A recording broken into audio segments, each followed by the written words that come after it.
आप सभी को मेरा नमस्कार। आज मैं आप सभी के समक्ष कार्तिक पूर्णिमा की 3 कथाएं प्रस्तुत कर रही हूँ। सर्वप्रथम आप सभी को कार्तिक पूर्णिमा की हार्दिक शुभकामनाएं। कार्तिक पूर्णिमा को देव दिवाली तथा त्रिपुरारी पूर्णिमा के नाम से जाना जाता है। धार्मिक ग्रंथों के अनुसार भगवान विष्णु ने कार्तिक पूर्णिमा को मत्स्य अवतार धारण किया था तथा इसी पावन दिन भगवान शिव ने तारकाक्ष, कमलाक्ष तथा विद्युन्माली के त्रिपुरों का नाश किया था। त्रिपुरों का नाश करने के कारण ही भगवान शिव का एक नाम त्रिपुरारी भी है। इसीलिए कार्तिक पूर्णिमा को त्रिपुरारी पूर्णिमा के नाम से जाना जाता है।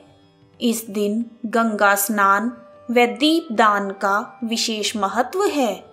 कहा जाता है कि कार्तिक पूर्णिमा के दिन ही तुलसी जी का वैकुंठ धाम में आगमन हुआ था।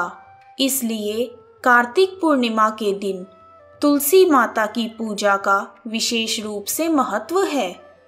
कार्तिक पूर्णिमा के दिन ही सिख धर्म के संस्थापक गुरु नानक देव जी का जन्म हुआ था। इसलिए कार्तिक पूर्णिमा को गुरु पर्व के रूप में मनाया जाता है। आइए अब शुरू करते हैं कार्तिक पूर्णिमा की पहली कथा। एक पौराणिक कथा के अनुसार शंखासुर नामक राक्षस ने त्रैलोक्य पर अपना आधिपत्य जमा लिया था। तब उसके अत्याचारों से परेशान होकर इंद्र तथा सभी देवतागण भगवान विष्णु के पास पहुँचे। देवताओं को उनका वैभव लौटाने और शंखासुर का वध करने के लिए भगवान विष्णु ने मत्स्य अवतार लेने का फैसला किया। जब शंखासुर को पता चला कि सभी देवता भगवान विष्णु से सहायता मांगने गए हैं, तब उसने देवताओं की शक्ति के स्रोत वेद मंत्रों को हरने का प्रयास किया। इसके बाद उसने स्वयं को बचाने के लिए समुद्र में प्रवेश किया, लेकिन भगवान विष्णु के तेज से वह बच नहीं पाया और भगवान विष्णु ने अपने दिव्य नेत्रों से शंखासुर का पता लगा लिया। उन्होंने मत्स्य अवतार लेकर शंखासुर का वध कर दिया और वेद मंत्रों की रक्षा करते हुए देवताओं को उनका मान सम्मान तथा वैभव वापस लौटाया। अपने मान सम्मान तथा वैभव को पुनः प्राप्त करके देवता बहुत प्रसन्न हुए और इसी खुशी में देवताओं ने दिवाली मनाई। इस प्रकार कार्तिक पूर्णिमा की पहली कथा पूर्ण हुई। आइए अब शुरू करते हैं कार्तिक पूर्णिमा की दूसरी कथा। प्राचीन समय में महादैत्य तारकासुर के 3 पुत्र थे, तारकाक्ष, कमलाक्ष तथा विद्युन्माली। जब भगवान शिव के पुत्र कार्तिकेय ने तारकासुर का वध कर दिया तो उसके पुत्र बहुत दुखी हुए। उन्होंने देवताओं से बदला लेने के लिए घोर तपस्या की। उनकी तपस्या से प्रसन्न होकर ब्रह्मा जी प्रकट हुए। तब उन्होंने अमर होने का वरदान मांगा, लेकिन ब्रह्मा जी ने उन्हें इसके अलावा कोई दूसरा वरदान मांगने के लिए कहा। तब उन तीनों ने ब्रह्मा जी से कहा कि आप हमारे लिए 3 नगरों का निर्माण करवाएं। हम इन नगरों में बैठकर सारी पृथ्वी पर आकाश मार्ग से घूमते रहें। 1000 वर्ष बाद हम एक जगह आकर मिलें। उस समय जब हमारे तीनों नगर मिलकर एक हो जाएं, तब जो देवता उन्हें एक ही बाण से नष्ट कर सके वही हमारी मृत्यु का कारण बने। ब्रह्मा जी ने उन्हें यह वरदान दे दिया।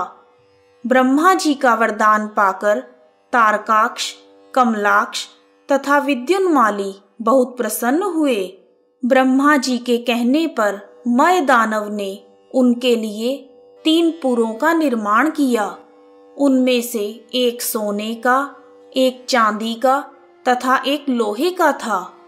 सोने का पुर तारकाक्ष का, चांदी का कमलाक्ष का तथा लोहे का पुर विद्युन्माली का था। अपने पराक्रम से इन तीनों भाइयों ने तीनों लोकों पर अधिकार कर लिया। इन तीनों महादैत्यों से घबराकर इंद्र तथा सभी देवतागण भगवान शंकर की शरण में गए।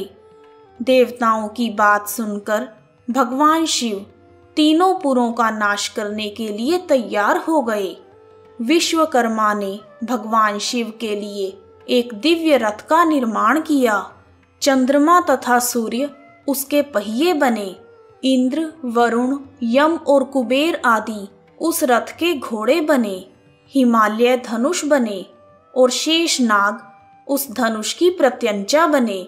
स्वयं भगवान विष्णु बाण तथा अग्निदेव उस बाण की नोक बने। उस दिव्य रथ पर सवार होकर जब भगवान शिव त्रिपुरों का नाश करने के लिए निकले तो दैत्यों में हाहाकार मच गया। दैत्यों तथा देवताओं के मध्य भयंकर युद्ध छिड़ गया। जैसे ही तीनों पुर एक सीध में आए तब भगवान शिव ने दिव्य बाण चलाकर उनका नाश कर दिया। त्रिपुरों का नाश होते ही सभी देवता भगवान शिव की जय जयकार करने लगे, जिसके उल्लास में देवताओं ने खुश होकर दीपक जलाए और दिवाली मनाई। इस प्रकार कार्तिक पूर्णिमा की दूसरी कथा पूर्ण हुई। आइए अब शुरू करते हैं कार्तिक पूर्णिमा की तीसरी कथा। सूर्यवंश के राजा पृथु के पुत्र सत्यव्रत जब वृद्ध होने लगे तो उन्होंने राजपाट त्याग दिया और अपने पुत्र हरिश्चंद्र को अयोध्या का राजा घोषित कर दिया। राजा सत्यव्रत एक धार्मिक पुरुष थे, इसलिए उनकी आत्मा स्वर्ग के योग्य थी, परंतु उनकी इच्छा अपने शरीर के साथ स्वर्ग जाने की थी। एक दिन सत्यव्रत की भेंट ऋषि विश्वामित्र से हुई। सत्यव्रत ने अपनी दुविधा ऋषि विश्वामित्र को बताई। ऋषि विश्वामित्र ने उनकी प्रार्थना को स्वीकार किया और उन्हें सशरीर स्वर्ग पहुंचाने के लिए आवश्यक यज्ञ शुरू कर दिया। यज्ञ के प्रभाव से वह स्वर्ग की ओर उठने लगे। इस अप्राकृतिक घटना से स्वर्ग में खलबली मच गई। भगवान इंद्र के नेतृत्व में देवताओं ने सत्यव्रत को स्वर्ग में प्रवेश करने से रोक दिया और उसे वापस पृथ्वी की ओर फेंक दिया।